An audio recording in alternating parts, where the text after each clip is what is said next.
Good evening. Welcome to the September 3rd, 2020 Board of Selectmen meeting. Today's meeting is being conducted remotely, consistent with Governor Baker's executive order of March 12, 2020, due to the current state of emergency in the Commonwealth due to the outbreak of the COVID-19 virus. For this meeting, the Board of Selectmen is convening by Zoom. Please note that this meeting is being recorded and that some attendees are participating by video conference. Please be aware that other folks may be able to see you and take care not to screen share your computer. Anything that you broadcast may be captured by the recording. As a preliminary matter, I'm going to confirm that all members and persons anticipated on the agenda are present and can hear me. Hello, I am Bob Springer, Chair of the committee. John? John Jeffries, present. Robin?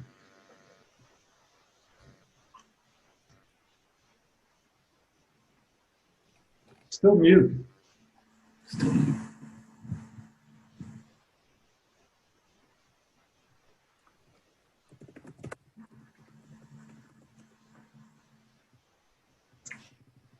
So while Robin is taking care of the critical issues, I will move on to Chris Dwelly, our town administrator, is present. Hale O'Brien, our assistant town administrator.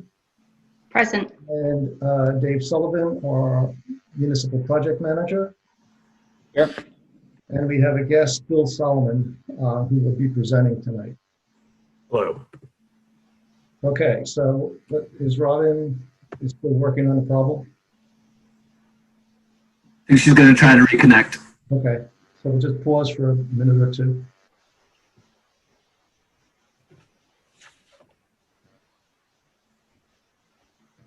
Bob, is Mona 7942? Over Sherman Community Tilden. I don't know. I think so. That should be Mona. Yes, that is me. Okay. That is me, Dave. Thank you.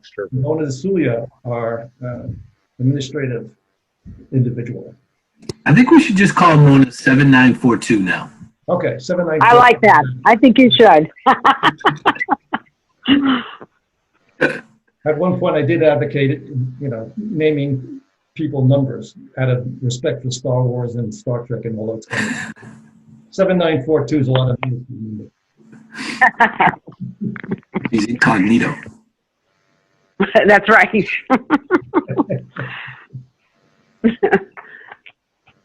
All right.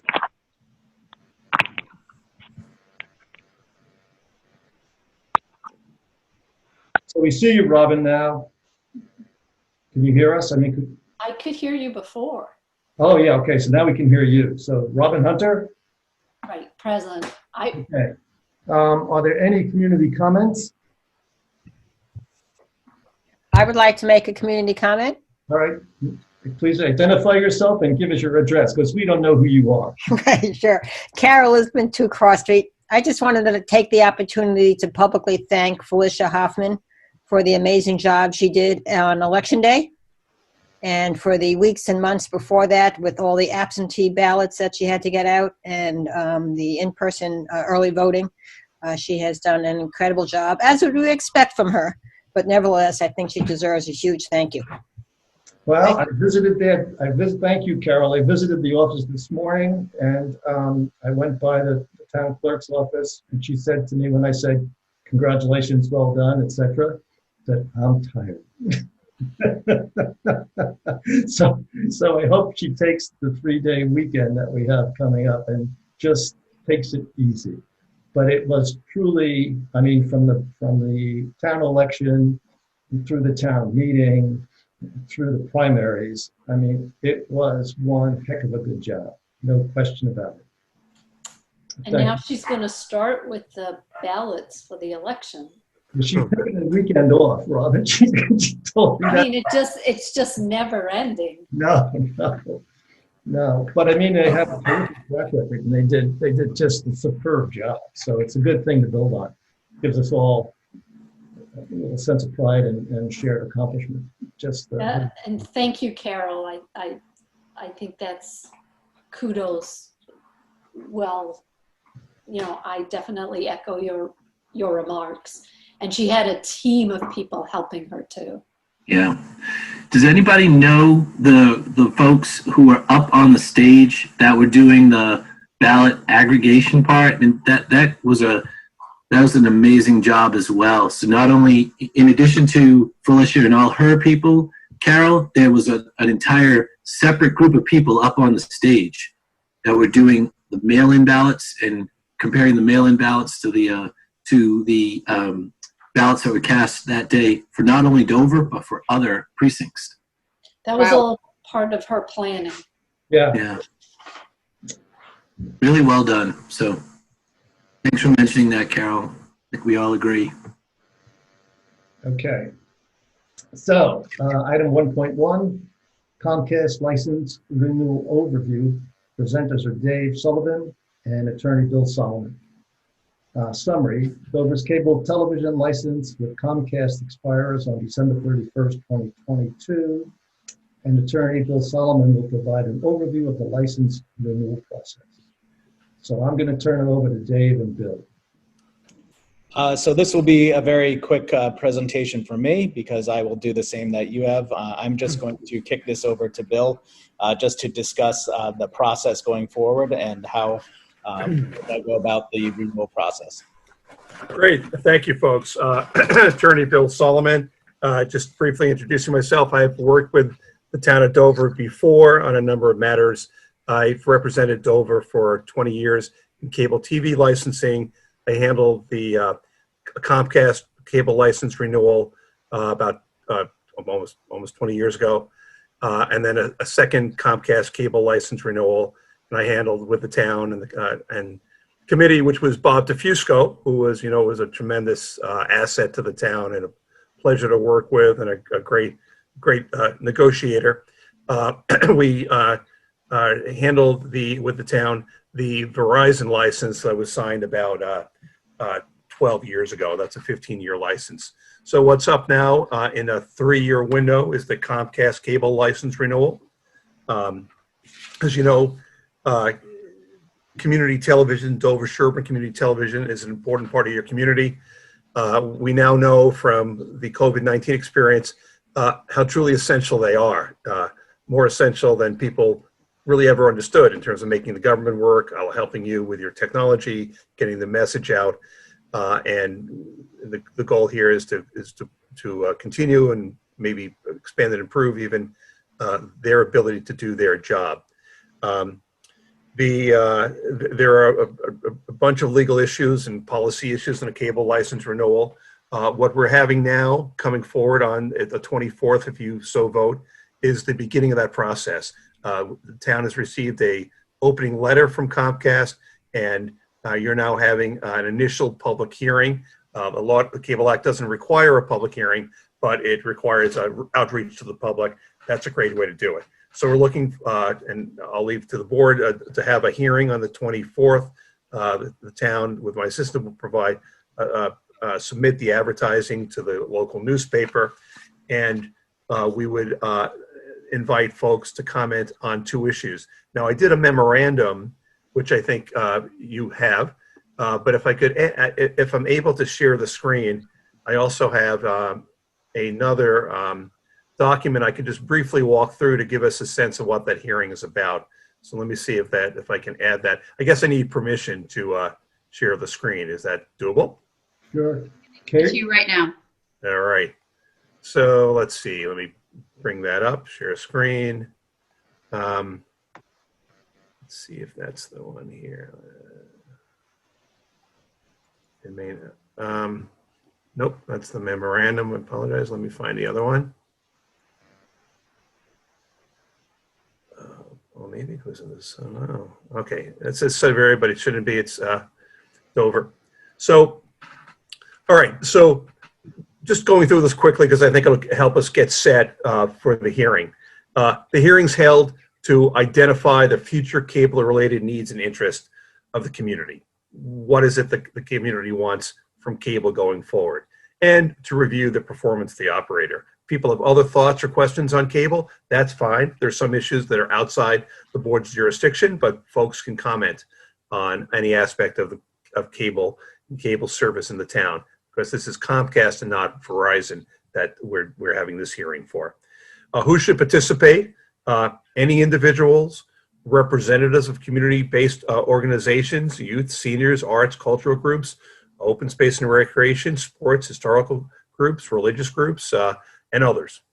Business owners and operators who I believe take some advantage of community television and always could be more involved in strengthening the local economy and letting folks in Sudbury know, in Dover rather, the businesses that exist in Dover and that are available. Even more important now under COVID, where people are again refocusing on local needs and local services and local community.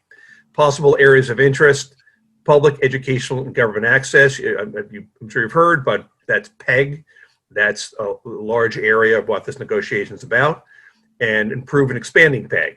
Now, the areas where an organization, and Dover Sherburne Community Television is a fantastic organization. I've done a bunch of cable renewals in Sherburne also. I was there at the beginning of the creation of that organization, and I know they've done tremendous work. That said, everything can always continue growing. So in order to allow them to expand and improve on areas such as outreach to individuals and community groups and businesses to further increase participation in community television, focusing on local business, arts, culture, again, our outdoor events, sports events and happenings, let people know what's happening and when, and remote participation. Training in video editing, which was great for seniors, for youths, and for anyone. Working with boards, commissions, departments, officers on getting out, have public information sessions. So I know Dover does that well, but when you get to a town meeting, you want to have every opportunity to get the word out to folks beforehand, so the people aren't saying, well, they hadn't heard about it or they didn't know about it. We want to give folks a chance to look online, look on cable, and other video means, and work with the Dover Sherburne regional schools and educational access programming. As you know, in a world where video is so important for people, for the lives of young folks, and for every job, even if it's not a job that's completely video oriented, almost every area of business or life has a large video component. This is a great place to learn those skills at the community television level and with their work with the regional schools. Improving equipment, both at the studio and the field, improved picture, sound of PEG access channels. Will negotiate and will succeed in getting a high definition channel for PEG access. We also want the standard definition, I'm sure, channels improved to what's called SDI, serial digital interface. So that'll improve the sound and quality of the sound and the picture. And then additional areas, sometimes the electronic program guide, has Verizon there, but it's Comcast. That's something that Comcast may now be addressing. I was able to address it in places that had only everyone on the same head end, like in the Martha's Vineyard and Nantucket. But I think that Comcast may be moving now to allow community programming to be shown on the electronic program guide, so people can find it easier and set your electronic devices to record it if you'd like. And also potentially more of a challenge is getting PEG access programming on cable video on demand. It's shown on internet video on demand, but there's the cable. And then any other area of interest or concern to the folks. So working with the town administration, if you like, we could sharpen this up, and if you'd like, have it on your website so folks get a sense of some of the things they can address.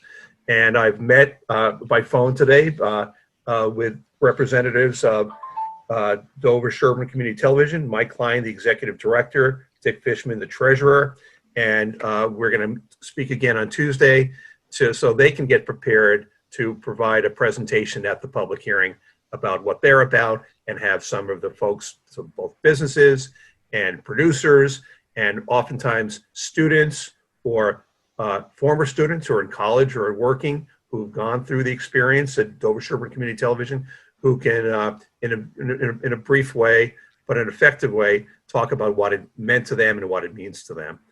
I'd be happy to answer any questions. That's a sense of what the hearing would be about, and whatever the issues or concerns the board would like to address. It's our first opportunity to do that. We'll have other opportunities over the next, I hope, a quick period of 5 months, we'll figure out and ascertain together with the board and the town administration and reaching out what those needs and interests are. This is our first shot at hearing from people as to what their concerns are.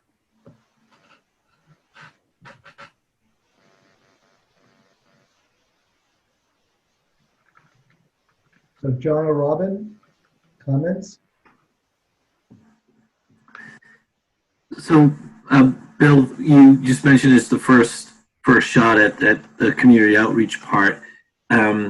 Typically, to just give us a sort of a sense of the process and how long the engagement would be, obviously leads into the cost of the engagement. What's your anticipation in terms of the length of time and of the engagement, and then obviously the cost of the engagement to the town? Sure. Well, the Cable Act provides for this really almost 30-month to 36-month, 3-year period. I don't believe in the world we live in now that that sort of time is needed in order to get to figure out what you need and to sit down. Now, one of the challenges on the cable licensing is the cable world is changing, and we need to incentivize the cable company to sit at the table and come to a deal now rather than just wanting to wait toward later in the license. The license is up, I think, at December 2022. So what I believe is that between now and the end of 2020, we will be complete with all the work that needs to be done to figure out the needs and interests. And part of the work, an important part of the work, is, for instance, having Dover-Sherburne Community Television, together with some outside assistance, to develop a capital plan for equipment both in the studio and outside, and then figure out how they'd like to improve and expand their program. That said, we are at, in Dover-Sherburne, or Dover, we are at 5% support for PEG access operations at 5% of a cable company's gross revenues. That's the maximum allowed under law. That's not going to be an issue. That's going to be at the table. The 5% will continue. So the larger part would be the PEG capital, and to some extent, the issue of video return from remote buildings.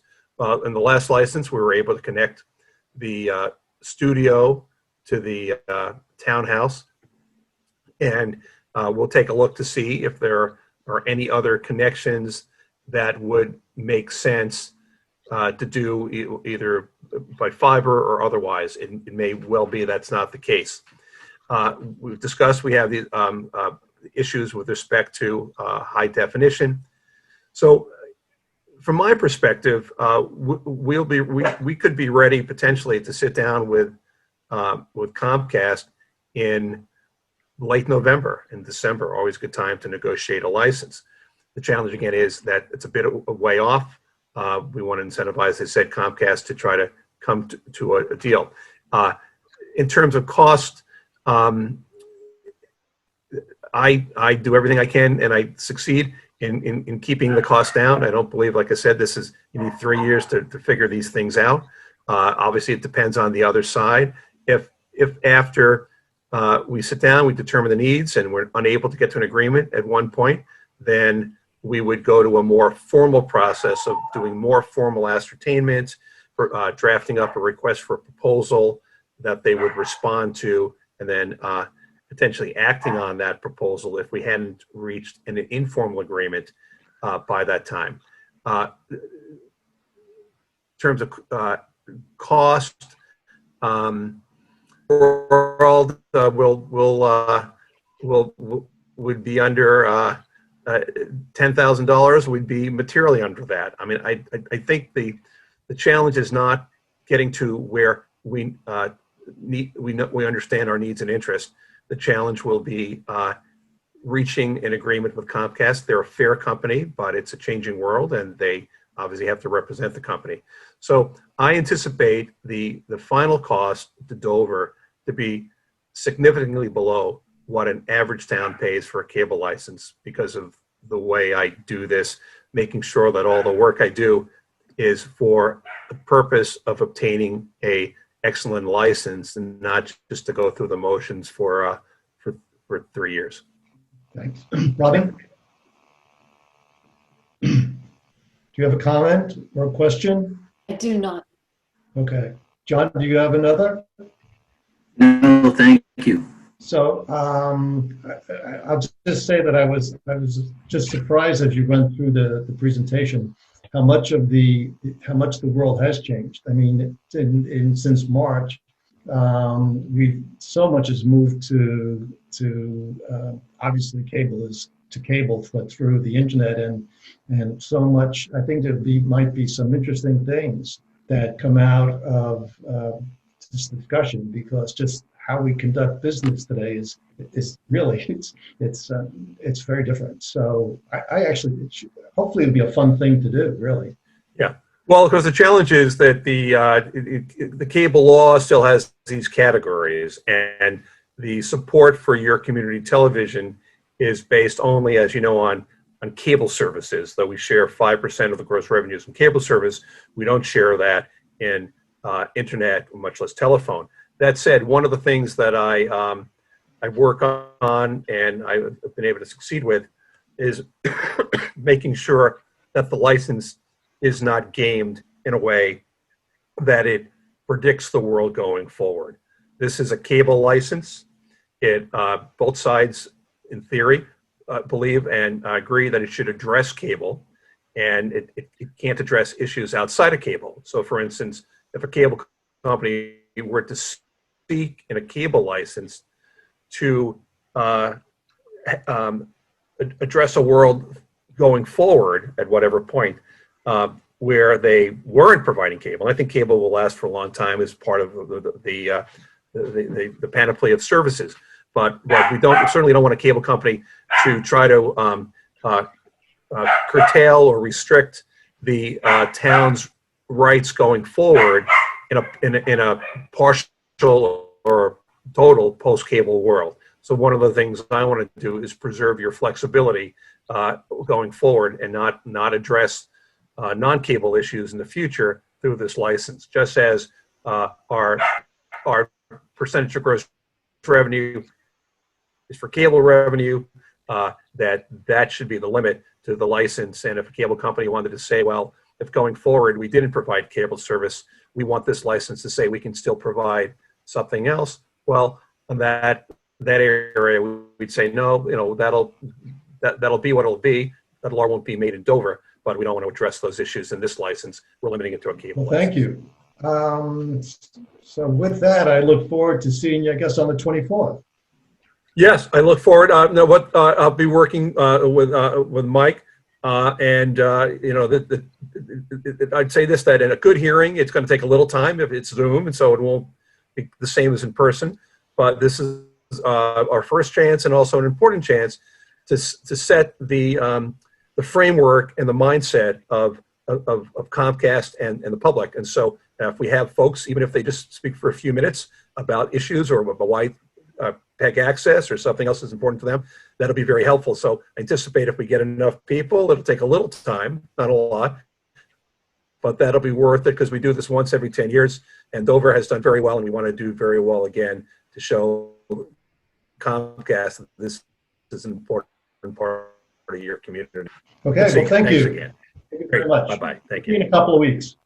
Thank you. I'm going to move on to 1.2, Water Resource Task Force discussion and potential vote.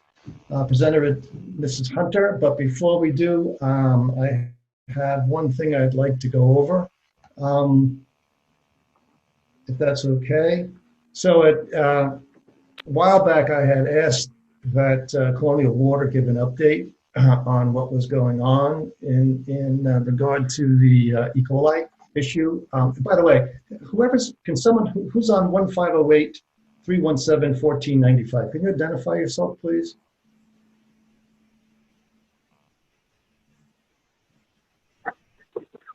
Yes, Caryl. Oh, okay. I have to remember your number. Sorry, thanks. For whatever reason that didn't happen, and I raised the issue again. And unfortunately, Colonial Water couldn't make this particular meeting. But what they did do is they sent us a written update of what's going on. And I'm going to take 2 minutes just to read the update. So that in a sense, we, the board and the town, get to hear what's going on. So regarding the E. coli, the company reports we have been preparing plans, specifications, applications, and supporting information for the design and permitting of the proposed station upgrades to provide permanent four-log treatment. So that's at the Francis Street area. The materials will be submitted to Mass DEP tomorrow, and then the Colonial Water Company has further said that they will plan to publish this stuff on their website. So that seems to be moving along. In regards to the level 2 drought, the company has taken several measures to inform the community of the situation and measures to reduce water use. They included an insert in our August billing to alert customers of the current drought conditions and offered suggestions to limit water use, such as prohibition on irrigation, limiting interior water use, shorter shower durations, and similar information.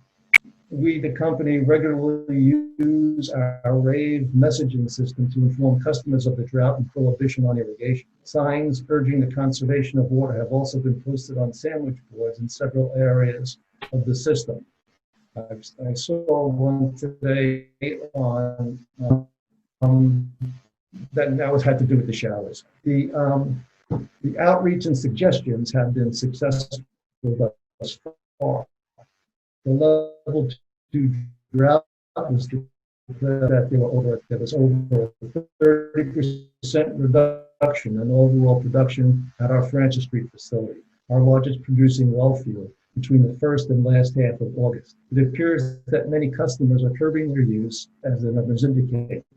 We believe a large component of the reduction has been due to less irrigation. We typically see a pronounced drop in system pressure, indicating demand in the early hours from approximately 4 a.m. to 7 a.m. due to irrigation. In recent weeks, there have been only small drops in pressure during the morning period, if any, where the system is maintaining typical set pressures. As you may know, we are a component of a renewal. We prepared a drought response plan, subject to action and use for level 2. As of now, we are exceeding those goals. Kudos to our customers for their efforts in conserving water during this time. So I will make every effort to make sure that Colonial attends at least one of our meetings, monthly meetings, until we get through both the E. coli and the drought. But I'll take the company's representations as fact and thank them for their work and and efforts to help us on both matters. So that was it. Now I'll go back. Robin. So I actually met with Colonial last week or this week, and I had suggested to them to keep their website current, because the first thing you get to on their website is still the no boil order.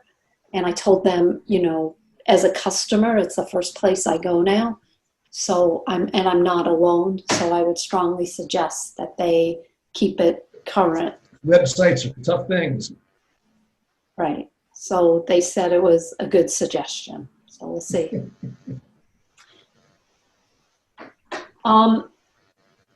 So the only comments that, there were a couple of citizens' comments on the water task force. And then I saw your comments to the mission. I think there's a little bit of confusion going on. We do have the water study committee that was also a committee of the Board of Selectmen that, we've all acknowledged has done some really great work. The mission of that group was to initially, the first thing was to put monitoring wells in place so that we could really measure the water table, because that's a really important piece of information for us to have. And since then, they've also branched out a little bit into education. And, the question came up, what is the difference between the Water Study Committee and the Water Resource Task Force? And the Water Resource Task Force is a more strategic view at water. It's not just looking at the baseline. I also think that this committee is going to take some time to launch itself. And I would hate to see during this time that the good work that the Water Study Committee has done ceases. So, in my mind, especially initially as this task force began to get set up, the Water Study Committee would continue to do the good work that they're doing. We're not going to stop the monitoring wells. We would, and I'm happy to reach out to that committee. We still want to continue to get quarterly updates on what they're seeing. I think it's going to be really interesting to see how much the water table has dropped during this level 2 drought. It's important information for us to see. And then also how long it takes to recharge. These are all important tidbits of information as we look at the groundwater. And I know that they had some plans to do a little more education, and I would like to see that continue, especially in light of the drought that we're seeing right now. So I just wanted to make sure that both you and John were on the same page as I was about initially both of these committees continue to function until we really launch the Water Resource Task Force.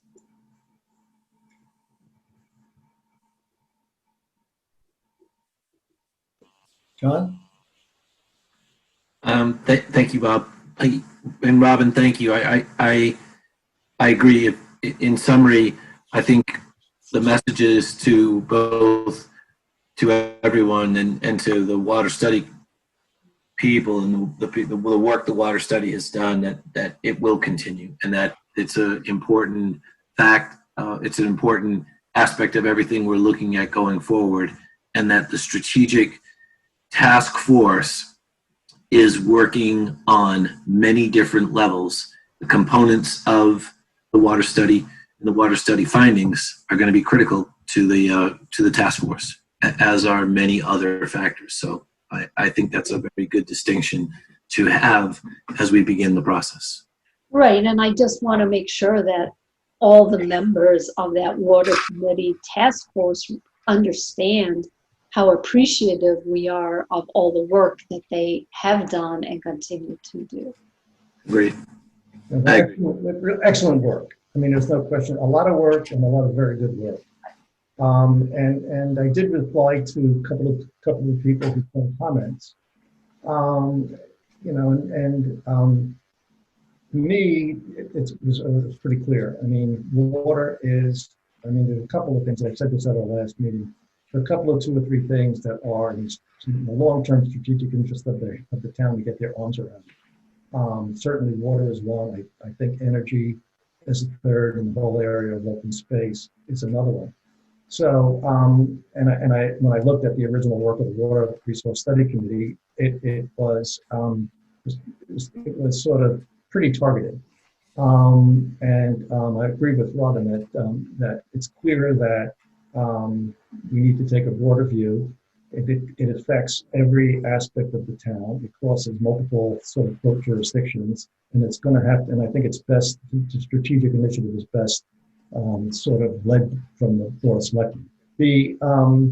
But that being said, I mean, it was also clear that we're not. I mean, the role of the Water Resource Study Committee should be continued. There's work to get done that needs to get done, monitoring that goes on, education that takes place or needs to take place, and I see those things being complementary as we develop sort of the scope of the task force.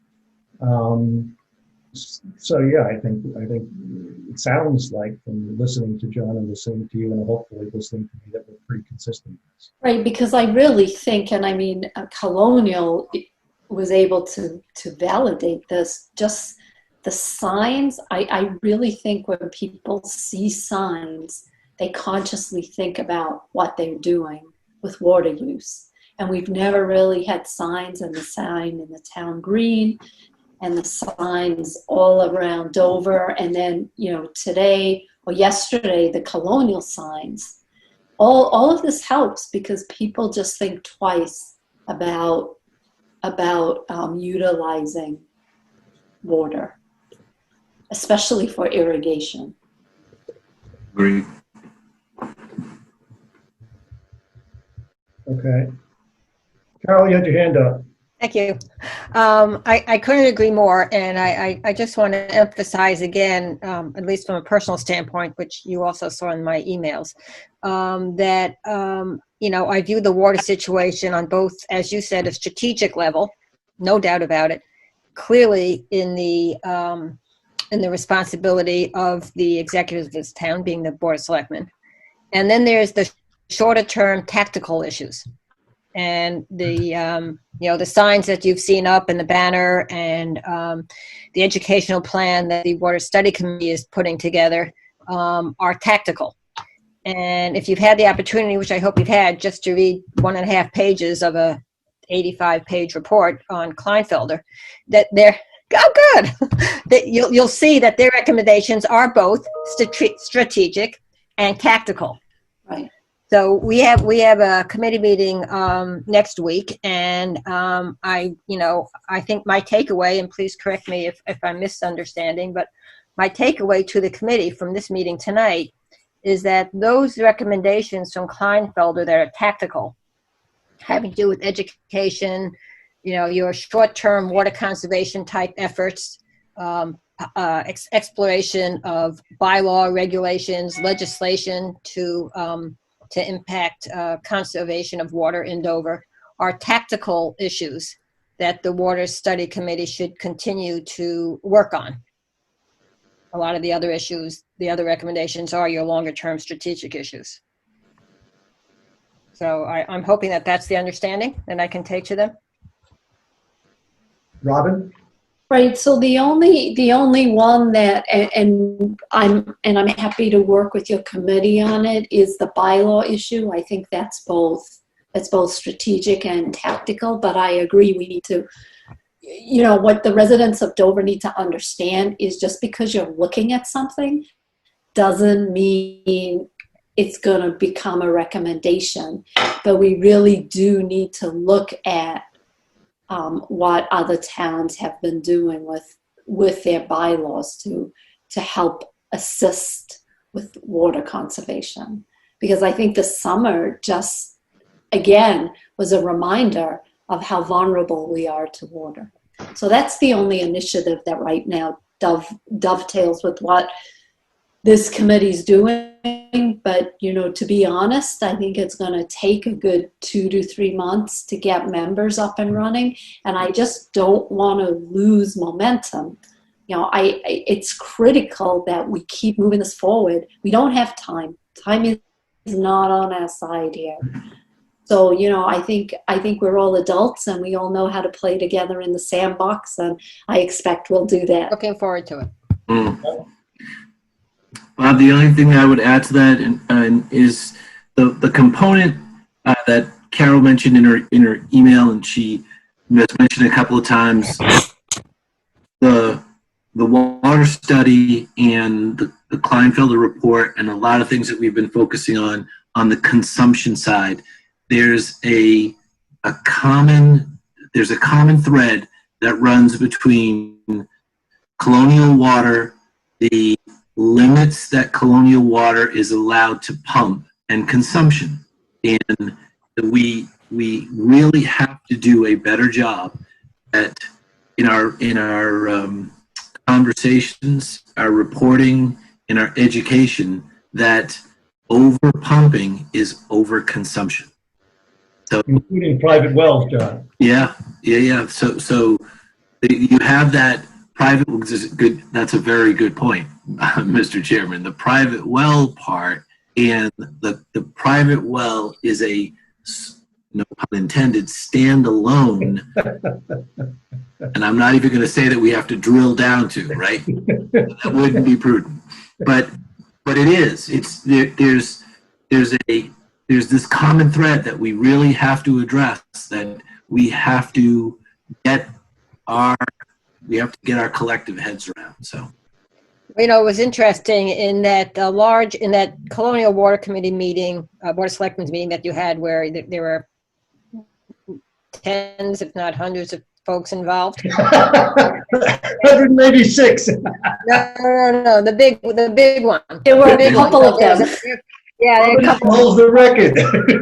There was an extensive chat conversation going on about the fact that Colonial Water doesn't overpump because they want to overpump. right, we John's overconsume. point. They overpump because the demand is Right. there and pulls Right. the water. And they only overpump because Dover's residents are asking them to supply water by turning on their faucets and Correct. irrigation systems. So Oh, hence- yeah, you're absolutely right. Hence the need for tactical and There you strategic. go.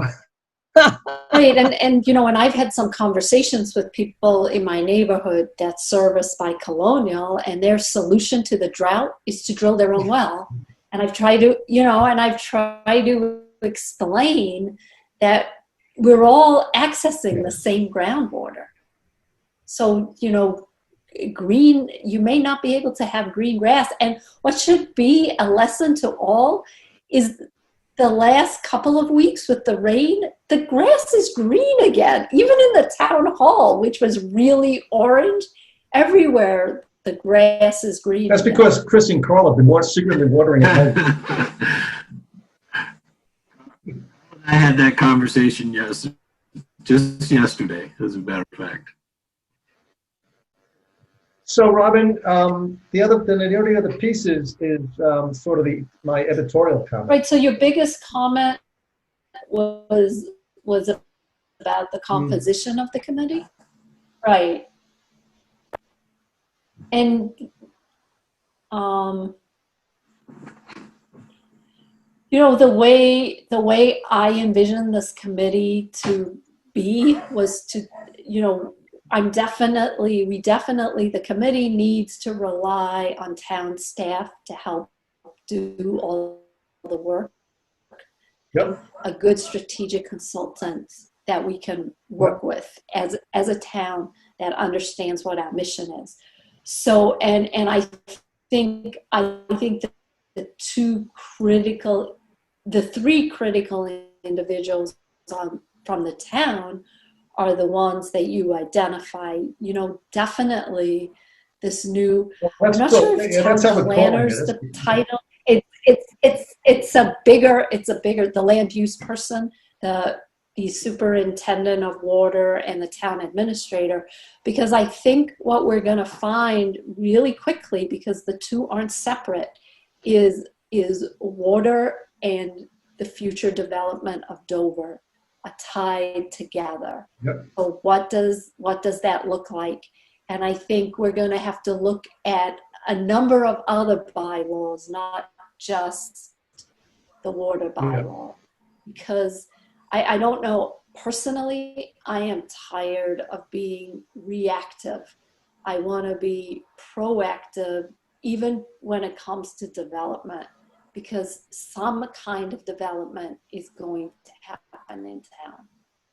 And I would rather have it done in a vision that the people of Dover have thought about rather than it Okay, happened great. to us. Yes. Okay, John, anything? Well said. Thank Okay, you. then I move to approve the Water Resources Task Force charge, and I'm not sure what, as presented, because there's at least two. With the edits. Yes, Okay. okay. As amended. And I'll tweak those sections, and then I will begin. You know, what I plan to do is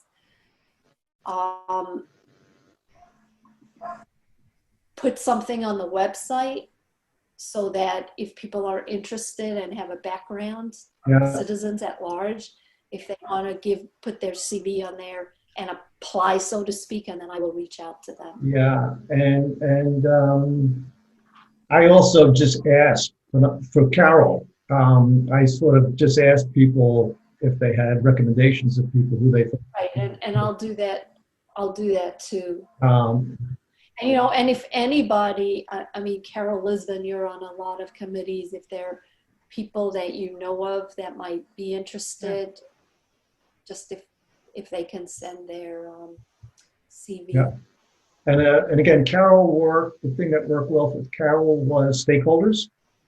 And we had experts. We had Luciana, who was our resident expert on Right. architecture. So we Right. had some expertise that we were able to access as well. So, Right. so that'd be So- that worked pretty well for us on that project. All right, I'm going to try to do the same thing. So Chris, maybe you, Kate, and I can kind of huddle together and talk about outreach.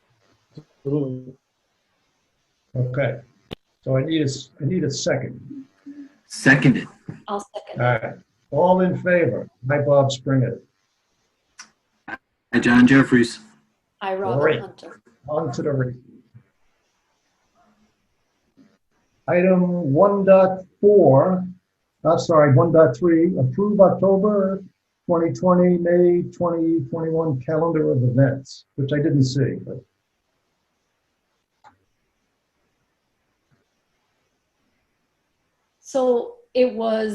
So Bob, it was, you know, the calendar, the sort of the budget calendar.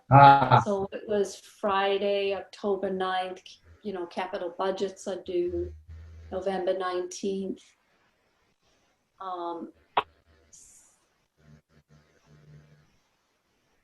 So there's a bunch of events on there. and I don't know why I don't see it. Is it in the packet? It's page 19 of the PDF. So when I get past, and I keep going. So I'm at 9, I'm at 10, I'm at 12, 14. Then it's just dark. There's nothing to see. I don't see anything. Perhaps you should bring it up and share Or your I screen. could do that if you want. Sure. If you So want to with give me Google Docs? because I have it open. You should be able to I'm share. just taking it.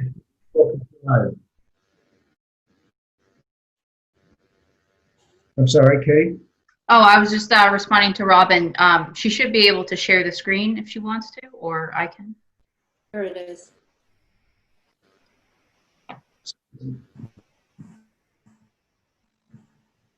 Okay. There we go.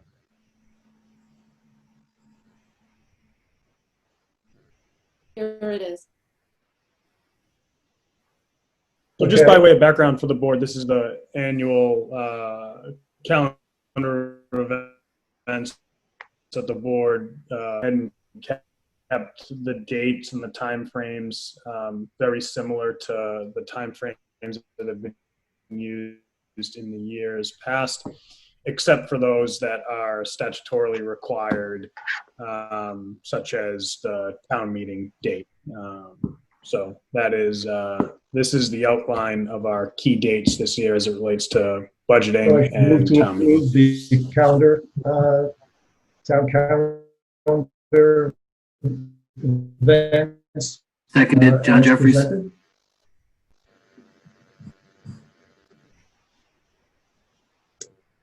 All in favor, say Aye, John Bob Springer. Hi, Robin Hunter. Okay. Next item is item 1.4, Board of Selectmen update. Anything from the board?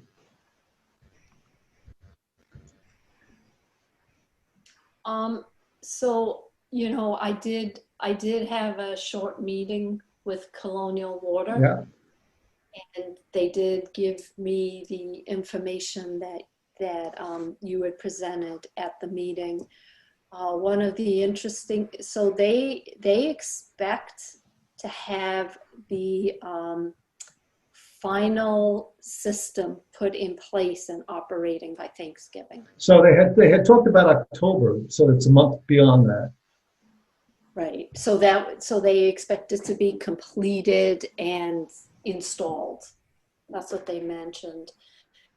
You know, and again, website up to date. You know, I felt as though they had done a good job communicating to residents, that they'd done a good job getting contact information from all of us, and they shouldn't stop there. They should continue to have information, especially as they begin, you know, people may be interested in what's going.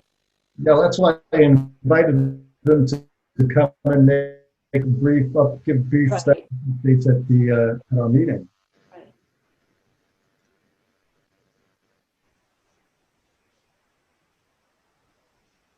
So, Dave, I cannot connect to Google Are Drive you on your town account or personal account? on the town account.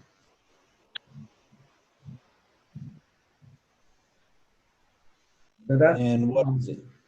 It's asking for your login or? all I do is from my town account, I click the icon, go to Drive. I mean, it was up earlier when I at 6:15 when I did all this, but I'm not getting anything connected to the. Oh, are you on your email? I can just email it to you. I have email up, yeah.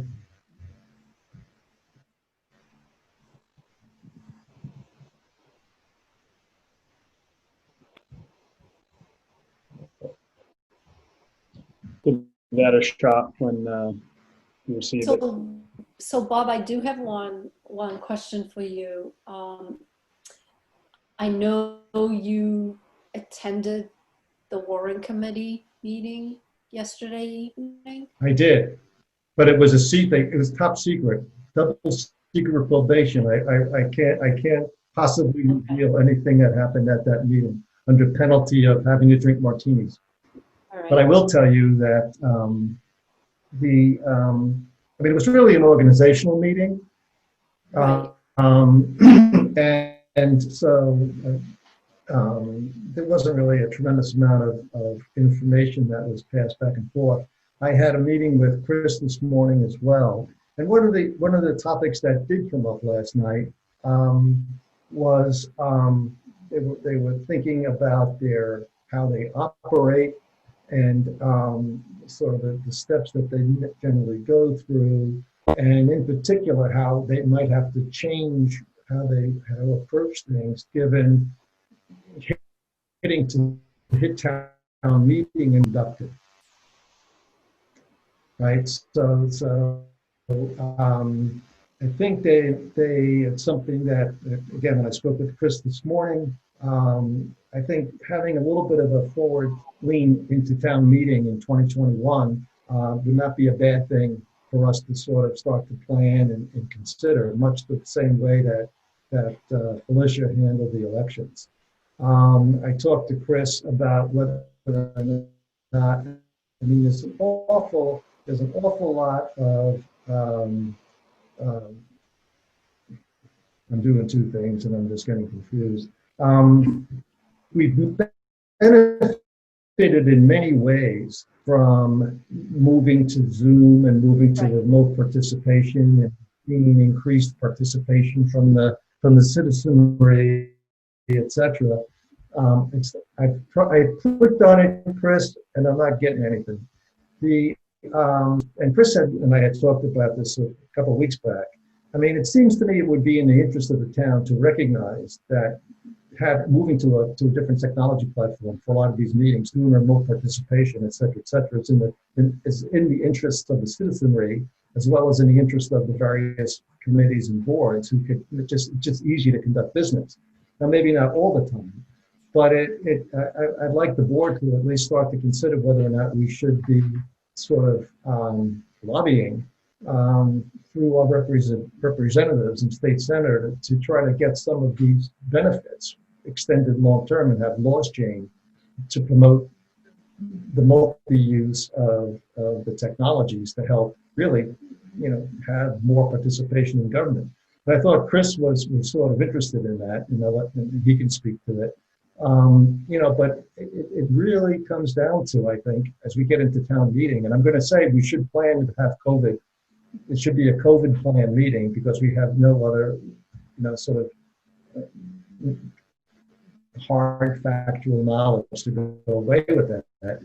And that, how do we conduct a COVID meeting in 2021? And I go back to me, the three critical elements are a small quorum, remote participation for Q&A, and even early balloting on issues if we could get that, so that we can conduct business in a 21st century way and start to walk away from, the 17th century town hall type approach. I mean, it just doesn't fit anymore. And I just wondering what you guys think about it. Well, I completely agree that we need to be planning for whatever comes our way. At a minimum, we were really caught off guard, but at a minimum, we should be working with warrant committee to do an open hearing remotely, because there is no reason why, whatever the issues are, you can't have a forum where you can make a presentation with respect to the pros and the cons of a particular warrant article, and citizens of Dover can ask questions and other citizens can listen. And I felt that it was unfortunate that we were never able to have an open meeting for last year's town meeting. I also think that I'm not sure the legislator is going to be able to move as quickly as you think they might to change the way you do town meeting. So I think at the end of the day, we have to plan for at least more than one day to have the meeting. I think we should think about maybe having a budget meeting and then another meeting. And we need to think about how you can get, I agree you need a smaller quorum, but also how can you get more people, if you're going to do it outdoors, how can you get more people outdoors? And is there a way to use technology when you're outdoors? Yeah, I agree. We should actually have a task force on town meeting, because I'm not sure how much. Well, the prudent thing is to plan for no change. Right. Here's how we're living now. This has been around. As far as we know, it's not going away. So I would be a proponent of making sure that we do the planning, and I think it's right. But I'm not. So yeah, I don't know if it should be. Clearly, it involves the moderator and at all. So I'd have to think about it. I think your suggestions are right. I don't know. Right now, between Jim and Felicia, that they've handled a lot of this stuff very well. But I think it should include, I mean, the main players are Warrant and us, right?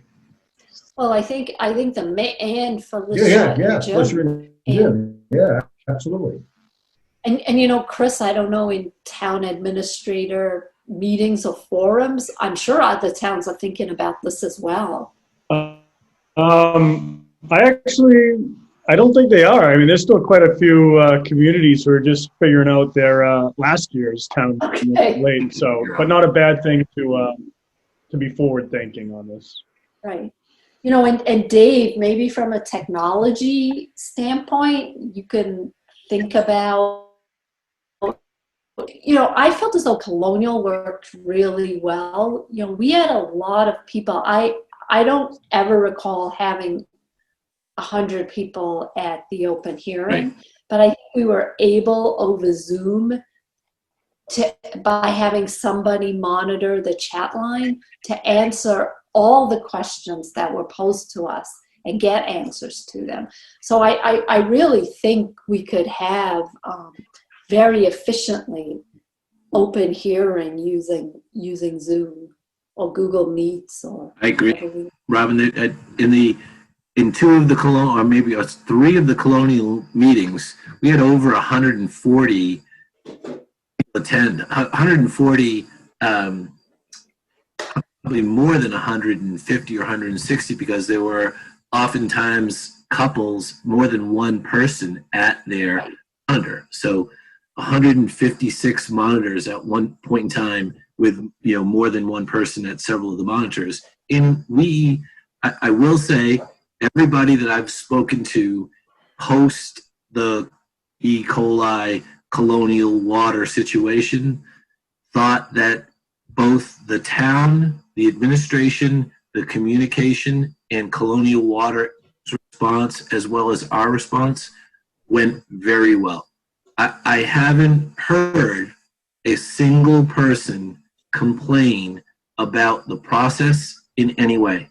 The only thing that we got was great reviews for all the members, all of those separate groups that I just mentioned, and essentially it was all done over Zoom. It really was. So, and a lot of the things that we discussed during that process had not existed. We literally were doing it, as you said, Robin, you don't like to react, but we had no choice but to really help Colonial through their crisis management process. Right. And the Colonial people themselves, as well as the Mass Water Resources, both congratulated us, Chris, his staff, on how well the outcome was received. Yeah, it was team effort. Always works. Really does. Right. So I think we should reach out to Jim, because the moderator, because I know he's thinking about it. My guess is Felicia cannot think about anything until after November 5th. And maybe we give her the day off after. So my understanding, Robin, is you and Chris are going to meet with the Warrant Committee and Jim next week. Maybe you can tee it up. And Yeah, Dave yeah. Haviland. And Dave Haviland as well. Right. And I agree, we should, reach back out to Denise and begin, the governor needs to realize they put us in a bit of a pickle last year. And I'm sure there are many towns that don't even have their budgets passed yet. Well, Chris would be in the know on that. Yeah. Right. Okay. So at our next meeting, we'll have this on the agenda, town meeting 2021. The other question that came, so that was the big thing. The other thing that Gordon was interested in was whether or not we would be presenting the schematics for town approval at the May 2021 meeting, which is the current timeline. But what I said last night was, we don't know. We had discussed it last October, whether it would be in 2021 or a separate town a special town meeting just devoted to that particular topic. And we'll make the decision later on in the flow of the project and how the world is evolving. Okay. Okay? All right. So that's the Board of Selectmen updates. Thank you, Chris. I have received the PDF, and whatever, I cannot get into Google for whatever reason. It might be my stuff, I don't know, but it's just not cooperating. Town Administrator updates, item 1.5, Mr. Dwelly. Thank you, Mr. Chairman. So the first thing I have on my list here this evening is on COVID-19. And the major update that I have for the board this evening is that we contracted this week with our air quality consultant, Borough Happold, who came recommended by the Capital Budget Committee, as well as a member of the Board of Health and the school administration. So they will be on site on Tuesday to begin their assessment, and they're going to start from the Caryl Community Center and Chickering Elementary School. As you'll recall, we prioritized those two buildings based on the reopening plans that the school administration has, as well as our folks in Caryl who consist of Park and Rec, COA, and of course the licensees in there, which includes the CDC. They have mentioned to me, Borough Happold, that they anticipated turnaround for the draft report to be within a week or two's time, which is a good quick turnaround. I was happy we could get them on board. If you see the news, this is many school districts as well as municipalities are scrambling now to engage in this work. So it was good to get ahead of the curve and in many respects lead that charge in order to do that work. So it's good to have someone on board. Looking forward to their work and their results.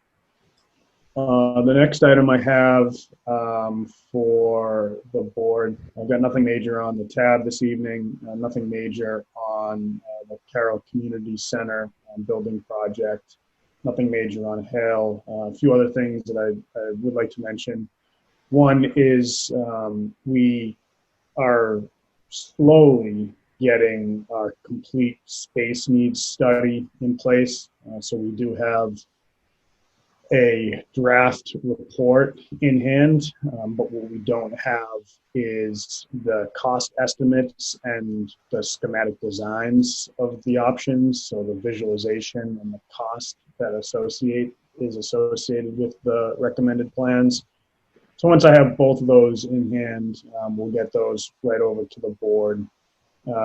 It's been, their team has been delayed because of COVID, and we check in with them every week, checking in on where they're at. So they've mentioned to us that it should be here next week, and we hope that's the case. The other item I just wanted to mention this evening for folks is our classification and compensation study. RFP closed today. That was out on the streets for a little over 3 weeks, and we've gotten some responses. So we'll start that review process with the personnel board to select a firm, and once we have a firm in hand, I will bring that to the board for your review, discussion, and potential vote. And then the last thing is with Bill on the call earlier. Bill is reviewing our RFP for the cell tower work that the board has discussed over the past couple of weeks. So once he's done doing that, we'll be able to put that out on the streets for solicitation. So those are the major updates I have for the board this evening. Great. John, any? Yeah, just a quick question, Chris, and also while Caryl Lisbon is still on the line, I think she might be able to weigh in on this as well. With regards to the goals and objectives, Chris, have you heard back from any of the other boards, specifically any specific recommendations with regards to the goals and objectives, and have the boards I would imagine a lot of the boards have yet to meet for the first time, where they could be presented our goals and objectives, had an opportunity to think about it, then way back either formally or informally to you. And I think with Caryl, I would like to extend that to the planning board. Sure. So Carol, you muted. Sorry, Chris. is this a question to me or to Caryl? No, yeah, for Chris, and then with Caryl here, she might be able to weigh in. Or just her board specifically. Great. Just to clarify for the board, so we took the board's goals as voted upon and sent those out to the committee chairs for distribution to their committees, and those were out for 2 weeks, 2 weeks time for committee review, and the minimal feedback that we did receive was included in the board's packet at the meeting last week, which was, to summarize, really just an emphasis about, or a re-emphasis that, you know, these goals reflect from our standpoint, are the committees getting back to us, the goals that are important for the community. So I thought that was a really reassuring thing, because it really showed the synergy, right, between, and all the great work that was done in advance by the board with all the other community members on what the focus should be. Now, that's not to say that, you know, if there's additional feedback that we receive in the office, we of course would share that with the board. But to date, nothing else has come back. Well, I haven't seen them. We don't have a planning board perspective. We didn't have an August meeting, so we don't have a meeting until September 21st. And I wouldn't imagine that our committee schedule this summer isn't all that much different from some others. So, Exactly. You know, asking for a 2-week response time in the summertime, you know, is like doing a traffic study in August. So. Actually, it's pretty busy these days. Yeah, right. We're on the waterways. Oh, no. I'm comparing now to March and April when there was nobody on the roads at all. Oh, tell me about it. I've been going back and forth to the Cape. Yeah, I think but anyway, you know, it's not pleasant. to Chris's point, I think the board has done, just on a personal basis, but not talking for the planning board, but you guys have done such an incredible job over the last 12 to 18 months of really looking at things that, you know, on a strategic level, you know, from 20,000 feet, looking down at what this town needs to be looking at, you know, in the foreseeable future. That I can't imagine that the goals that have been set out would be anything other than absolutely, and, you know, and comments would deal with more of the nitty gritty versus the actual goal, because you guys, you know, you have your thumb on the pulse of what needs to be done here so well. Thank you. Well, I'm going to take no news as good news. Did you ever get a copy? Did I? Yeah. Not that I'm aware of, but I will also tell you that giving my my life these days, I may have. Who knows? If it wasn't the last 24 hours, I may have forgotten it. But I don't think I saw it. But that's okay. It doesn't matter. We'll see it at the planning board meeting. Well, and, you know. Okay. All right. But I just want to make sure it's working. So I had Mona. I forwarded a note to you from Mona, who said on the planning board who got a copy of. There were 4 people. I would have gone to the chair. So right. And Caryl Cherico did get a copy of it. Okay. But it's a committee yet, you know, the committee. Okay.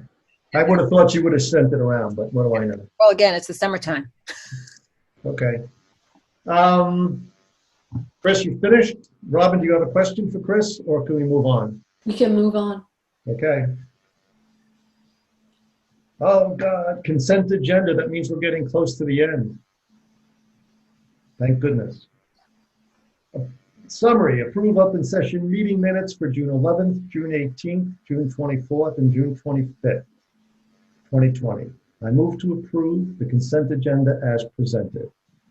Seconded, John Jeffries. All in favor, I, Bob Springer. Aye, John Jeffries. Hi, Robin Hunter. Okay, then it seems to me we can do an adjournment. What do you got? You guys want to hang around? Or you want Did you mention martinis, or was that just the warrant committee? Yeah, exactly. False advertising? I didn't see any ingredients being delivered to my front door. I mentioned Martini, and Rio got up from his bed and moved over. May I have a motion to adjourn? Move to adjourn, Mr. Chair. Do I have a second? Second. All in favor? Aye, Bob Springer. Aye, John Jeffries. Aye, Robin Hunter. Thank you all for participating and for your work. And it's Thursday night now, so actually enjoy the long weekend once you get through the horrors of tomorrow. Right, Good night, all. everybody enjoy a long weekend. Good night, everyone. Thank you.